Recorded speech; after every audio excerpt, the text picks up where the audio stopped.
जय सूर्य भगवान।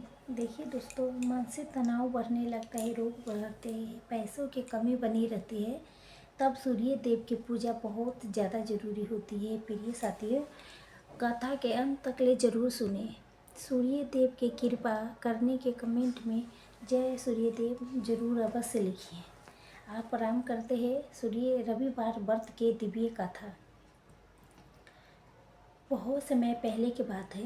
भारतवर्ष में एक छोटा सा गांव था जिसका नाम था सुखधाम। नाम के रूप ही यहाँ के लोग सदा जीवन उच्च विचार के अवधारणा पर जीते थे।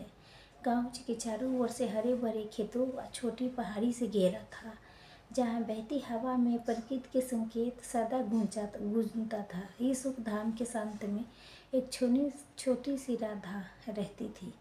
वो मुश्किल से 8-9 वर्ष की रही होगी, तब भी हृदय उसका इतना विशाल था, निर्मल था कि बड़े बड़े की सीख मिलती थी। राधा के घर के आंगन में एक बहुत पुराना विशाल नीम के पेड़ था। वो इतना पुराना कि गांव के सबसे बुरे व्यक्ति ने उसके ऐसा देखा था। उसके जड़ धरती गहराई तक ले जड़े में फैली थी, जैसे बूढ़ी माँ कोई अपने बच्चे के आंचल में समेटते हैं। उसके घनी शाखाएं आसमान की छुती थी, पत्तों के सरसराहट में अनंत कहानी छुपी थी। गांव वाले उसके नीम दादी कह के पुकारती थी। गर्मी में उसके शीतल छाया में सब गांव के सब कहानी के बाद बड़े बड़े बुजुर्ग बच्चे आंख में चोली खेलते। चिड़िए के कलर तो मानो तो उसका अपना संगीते था।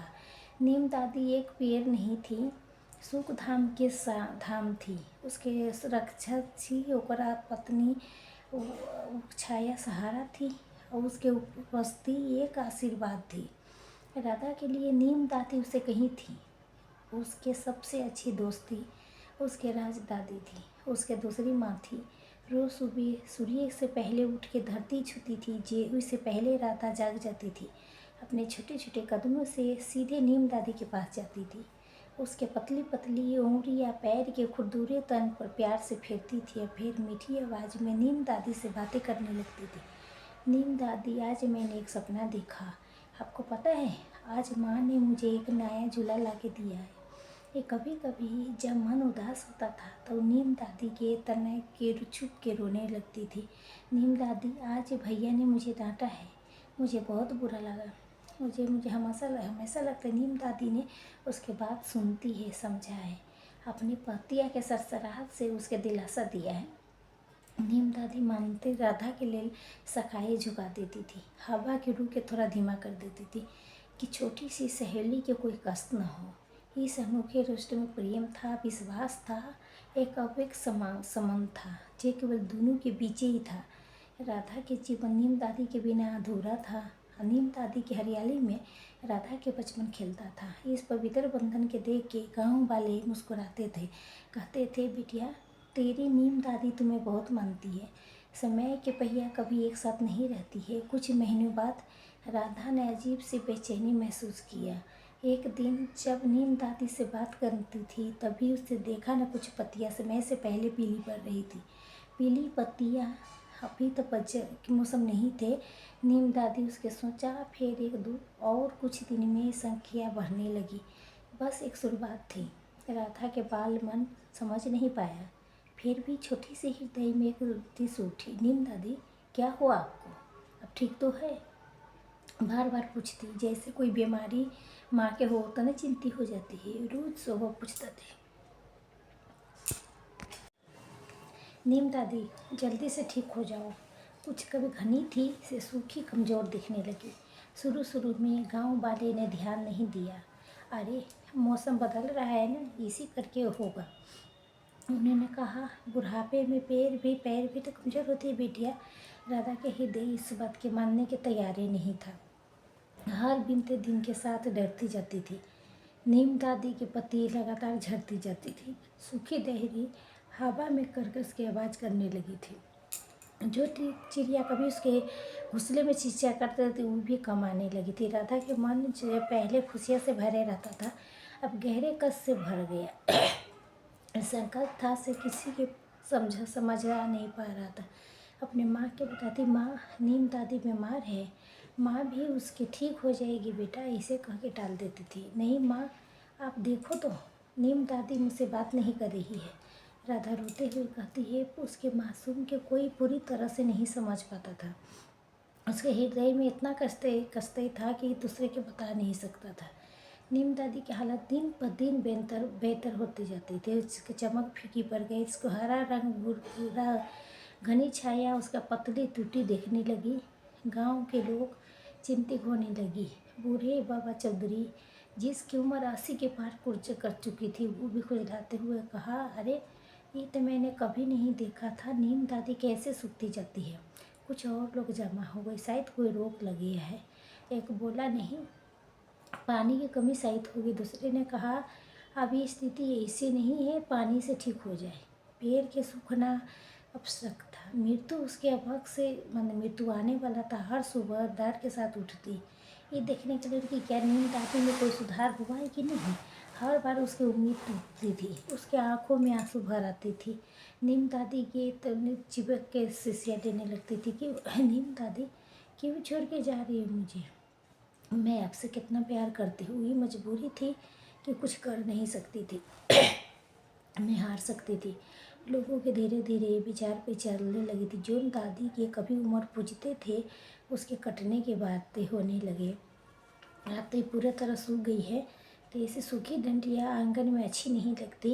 ये पड़ोसी ने कहा, हाँ, अगर कोई आंधी तूफान आया तो टूट के घर पर गिर जाएगी, खतरा भी है। दूसरे ने दर्द दिया। मनुष्य के कर परिणाम अक्सर यही से शुरू होता है, जहाँ व्यवहारी के नाम पर, सुविधा के नाम पर भावनों के नहीं ये देखता है। जहाँ कुछ समय बाद श्रद्धा थी, वहाँ अब मात्र मन में विश्वास नहीं रहा, प्रेम नहीं रहा। बिल्कुल सिर्फ क्यों मने क्या कर सकते हो, किताब था। ये बात जब राधा के कान तक ले पहुँची तो राधा के लगा किसी ने उसके कलेजे पर पत्थर रख दिया हो। काट देंगे। उसकी आंखें फटी रह गई। वो भागी भागी गांव वाले के पास गई। उसकी छोटी सी आवाज़ में करना पुकार थी, नहीं, आप ऐसा नहीं कर सकते। मेरी नीम दादी है, ये जीवित है। अरे पगली, कहाँ जीवित है, ये देख तो सही, तो एक भी पताहारा नहीं है। एक चाचा ने उसके डांटते हुए कहा, नहीं, ये सांस लेती है, ये मेरी बातें सुनती है। राधा चीख उठी, सुनती होगी, लेकिन आप तो जवाब नहीं दे सकती। इसके काट देंगे तो लाइन लगा देंगे और वो भी भरे हो जाएंगे। एक और ने कहा। उसके शब्द में कोई साथी नहीं थी। राधा के लगा था जैसे डर डर के ठोकरें मिल रही है। शारीरिक रूप से नहीं, भावना रूप से अब अकेली पड़ गई थी। कोई उसके प्रेम के दर्द को नहीं समझ पा रहा था। मनुष्य के एक दूसरे के प्रति मुझे सहानुभूति होना था, उस क्षण में कहीं खो गए थे। खास करके जब बात व्यक्ति छोटे बच्चे के अनूठे बंधन के आया था। उसके आंगन में नीम दादी के कब्र खोदने की तैयारी हो रही थी, तब भी सहायक थी। ये चेतावनी थी उस समाज के लिए से लाभ हानि में जीवन के तौलता है। अपरिचित के साथ गहरे रिश्ता के भूल जाते हैं। गांव वाले ने अंत तक ही निर्णय लिया, अगले रविवार के नीम दादी की काट दिया जाएगा। इस दिन से रात भर रोती रही थी। उसके भूख प्यास मर गई थी। नीम दादी के सूखी तब से चिपकी रहती थी। उसके खडूडे छा के चुपकी थी। अब मुझे छोड़ के मत जाओ नीम दादी, मैं आपके बिना नहीं रह सकती। उसके आंसू नीम के जरी के सींच रही थी। आंसू भी सूखने लगा था। उसका भाव था कष्ट असहनीय था। एक शाम जब सूर्य लाल होकर डूब रहा था, राधा ने नीम दादी के नीचे बैठी थी। उसकी आंखें सूखी थी, होंठ फटे थे, पर आंसू नहीं बचे थे। उसका हृदय इतना भारी हो गया था कि वो लगा फट जाएगी। उसने अपने चारों ओर देखा। गांव के चहल पहल, बच्चे के खेल, बड़े के बातें, सब कुछ उस अर्थ नहीं लगता था। उसके लगता था ये पूरी दुनिया में अकेली है जो अपने नीम दादी के वंदना के समझती नहीं है।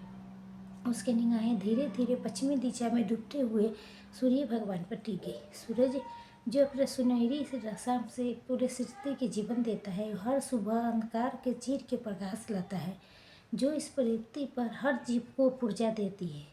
एक पल के लिए राधा के लगा जैसे सूर्य के अंतिम किरण में एक आशा की किरण हो। चमक उठ एक विचार उठ पड़ी। सूर्य देव वही तो जीवन के दाता है, वही तो धरती पर हरियाली लाते हैं। वो अपने छोटे छोटे हाथ जोड़े, अपने पूरे आत्मा के गहराई से सूर्य देव से प्रार्थना करने लगी। उसकी आवाज़ में एक ऐसी लगन था कि जैसे ऐसी करना था मानो से ये लोग तक ले पहुँची हो। हे सूर्यदेव, हे जीवन के दाता, हे समस्त स्त्री के पालन, हर आवाज़ उसके काँप रही थी। मैं एक छोटी सी बच्ची हूँ, मेरे कोई तपस्या नहीं है, कोई ज्ञान नहीं है, मेरे नीम दादी सूख रही है। हे देव, मेरे गांव वाले उस नीम दादी करके काटने वाला है। अगर नीम दादी चली गई तो मेरा बचपन चला जाएगा, मेरी हंसी, मेरी आंसू, मेरी सारे राज चली जाएगी, मेरे सारे राज्य सब चले जाएंगे। फिर उसकी आँख से आंसू बहने लगे, फिर से आंसू की नहीं, गहरी भक्ति अंतिम उम्मीद की थी। हे देव, आप अंधकार के मिटाते हो, आप ही तो जीवन देते हो। आप क्या मेरे नीम दादी के जीवन दान दे सकते हो? मेरा प्रेम इतना सच्चा नहीं है कि दया करे, मुझ पर दया न करे तो नीम दादी पर दया करे। हे देव, कितना पुरानी है, कितनी प्यारी है, उसने कितने लोग के छाए दिया है, कितने जीवों के आश्रय दिया था। उसके प्रार्थना में इतनी दिव्यता थी कि मानो सारे वातावरण शांत हो गए थे, हवा थम गई थी, पक्षी के कलर रुक गए, अपनी पूरी आत्मा क्लोर रही थी। आपसे विनती करती हूँ, हे देव, मैं आपके शरण में हूँ, कुछ भी करूँगी जो आप कहें। मेरी नीम दादी के बचा लीजिए। तभी उसे याद आया, अक्सर उसके दादी कहती थी, सच्ची मन से प्रार्थना करती तपस्या कभी व्यर्थ नहीं जाती है। रविवार के जो सूर्य देव के दिन होता है, उस दिन व्रत रखने से उनका विशेष कृपा प्राप्त होती है। तो अपने आंखें खुली रहा था, एक उतरी चेहरे पर था, मैं हर रविवार को व्रत रखूँगी, धीरे से कहा। फिर आवाज़ में दृढ़ता आ गई, हाँ, हर रविवार के व्रत निर्जला व्रत रखूँगी। है सूर्यदेव, जब तक ले मेरा नीम दादी फिर हरी भरी न हो जाए, मैं अन्न के एक दाना नहीं छूऊंगी, जल के एक बूंद नहीं पीऊँगी, मेरी तपस्या है। हे देव, मेरा विश्वास करो, मेरे सुनेंगे आप। मेरे नीम दादी के जीवन दान करो। जमीन पर झुक के प्रणाम किया, अपने माथे के छुआ, माथे के सिरे सूर्यदेव के चरण में गिर रहे थे। ऐसे लगा छोटे बच्चे के अपने प्रेम माँ पर विश्वास के खातिर उठाया गया बहुत बड़ा कदम। अगले दिन रविवार था, गांव वाले नीम दादी के काटने के लिए तैयारी कर रहे थे। राधा सुबह उठी, स्नान किया, बिना भी कुछ खाए पिए सीधे नीम दादी के पास बैठ गई। उसके चेहरे पर एक अजीब सी शांति थी, कोई उसके समझता ही नहीं था। उसकी मजबूरी थी, अपने दर्द को सिर्फ अपने तपस्या में बदल सकती थी। कष्ट था, शरीर के भूख प्यास का, हृदय के अपने के ऊपर रक्षा भाव इतना प्रबल था कि सब सहने के लिए तैयार थे। माँ उसे बुलाने आई, राधा नाश्ता कर ले बेटा, आज तुम्हें स्कूल भी जाना है। नहीं माँ, आज मैं व्रत हूँ, राधा धीमी से कहा।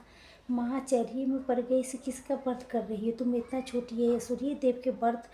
माँ, तुम नीम दादी के बचाने के लिए व्रत रखी हो। राधा की आवाज़ में एक अजीब सी चमक थी।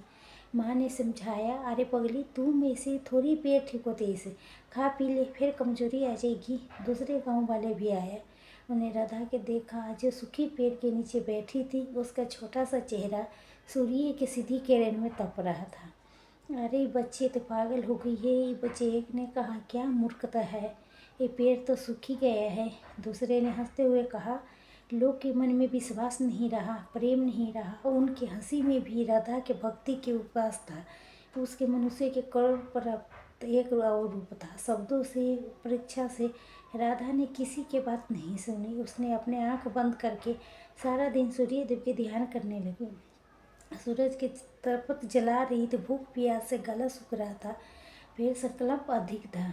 उसका शरीर भरे कमजोर पड़ रहा था, लेकिन आत्मा में एक आत्म शक्ति के शक्ति बन रहे थे। रात हुई, फिर अगला दिन आया। नीम दादी में कोई बदलाव नहीं देखे।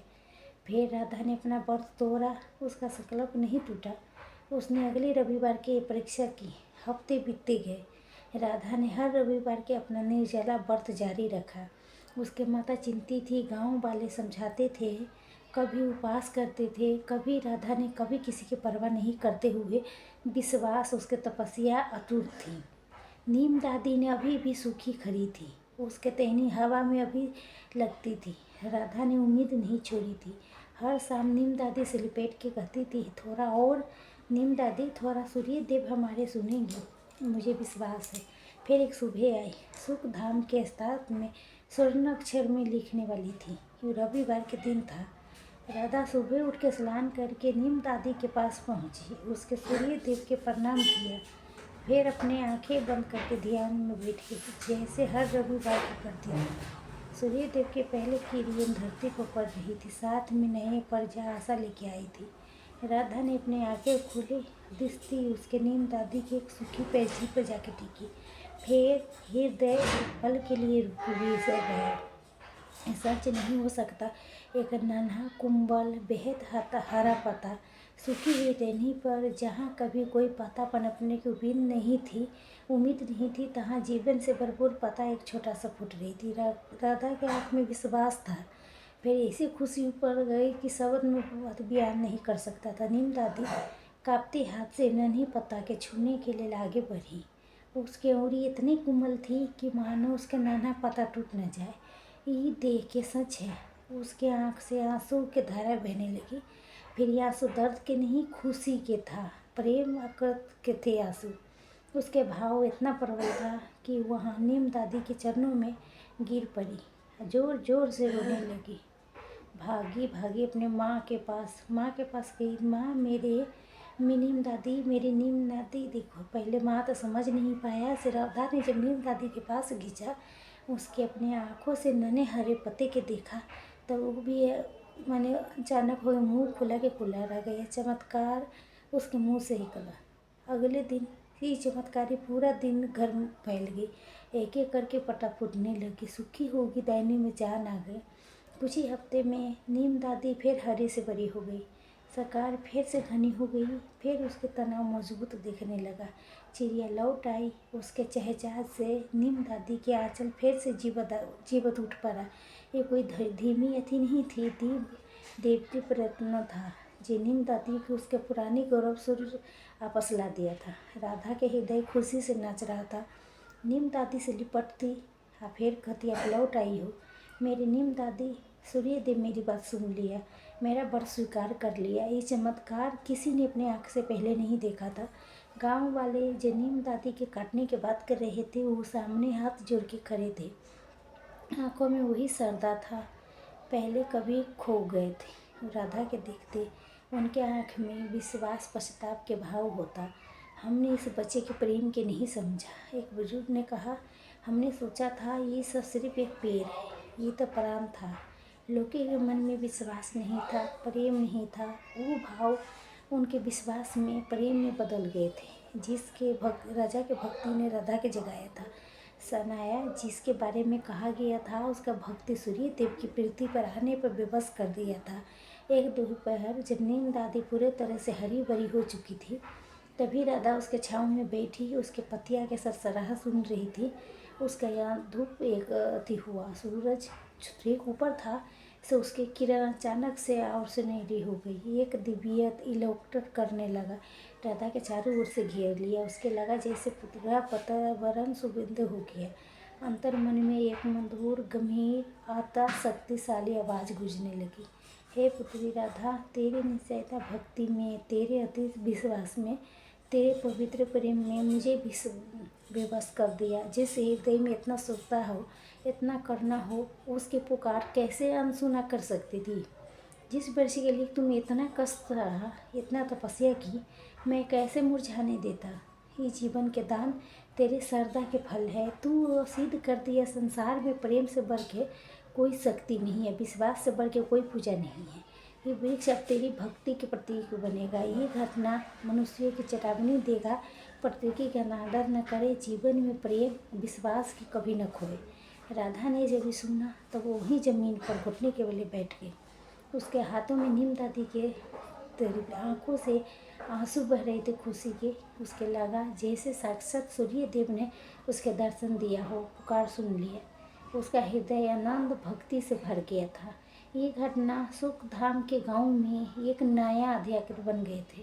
नीम दादी अब केवल एक पेड़ नहीं, वो राधा के भक्ति के, सूर्य देव के कृपा के अटूट विश्वास के था जीवन प्राप्त बन गई थी। जी गांव वाले जो नीम दादी के पास आते, प्रणाम करते। राधा के तपस्या के कथा सुन के उनके हृदय में दया, प्रेम, विश्वास के संचार होते थे।